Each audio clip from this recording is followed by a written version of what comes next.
Hi, it's Kiffin Lobates here, and today I want to talk a bit about ERC 1155, which is a new Ethereum standard that recently got ratified, and it's a token standard that offers the possibility of producing both fungible and non-fungible tokens, and in fact producing a basket of different types of tokens and allowing you to switch between them, so to do effectively atomic swaps. And furthermore, it increases the efficiency of trades in tokens, because it avoids this all the steps you have to take in order to trade one token for another one. And that's great news when it comes to Ethereum, because anything that is more efficient in terms of the number of instructions that you need to supply in order to complete a transaction is immediately reflected in the bottom line, because you're reducing the amount of gas you're using, and gas is ether, and ether has a dollar value, so the savings are clear. So ERC 1155 looks very interesting. I haven't dug into it in enough depth yet. I did look at ERC 20 in quite a bit of depth, and also ERC 721. So maybe for those of you who aren't fully conversant with the terminology, a fungible token is one where any token is the same as any other token. So for example, the US dollar is fungible. One US dollar is the same as another US dollar. It doesn't actually matter if the paper is a bit more worn or whatever.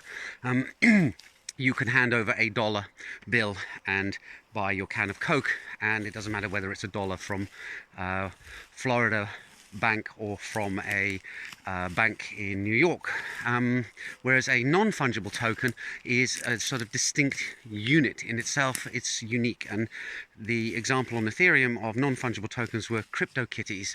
And similarly, I guess what you can look at it is a kilo of gold is fungible because it's a kilo of gold, regardless of whether it's an ingot or a pile of coins or a statue, except that a statue made out of gold may actually be non-fungible because it may have some kind of historical relevance, and therefore may actually be worth more than the gold inside it.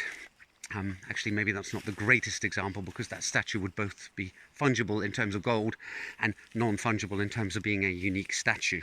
But hopefully you get my point.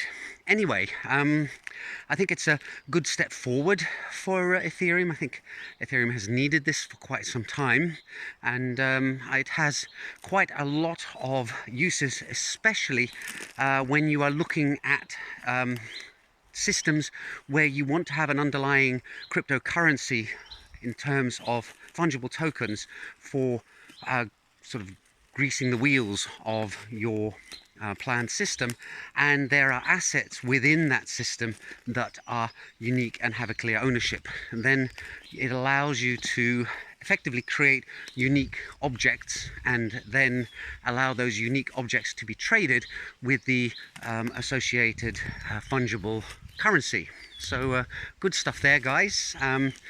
I'm sure that there will be some bugs that are in the code, because it's fairly new, but hopefully there'll be a lot of eyeballs looking at it, and a lot of people have already looked at it. Plus there's the history of the previous ERCs to draw on as well. So it's all progress, and I think this is the kind of thing that Ethereum needs in order to move up to the next level. It does.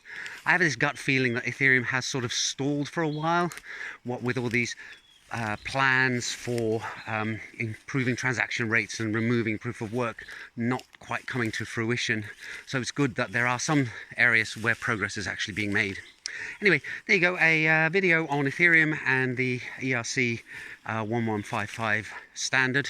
Well worth a look. Hope you found this interesting, and see you in the next video soon. Bye for now.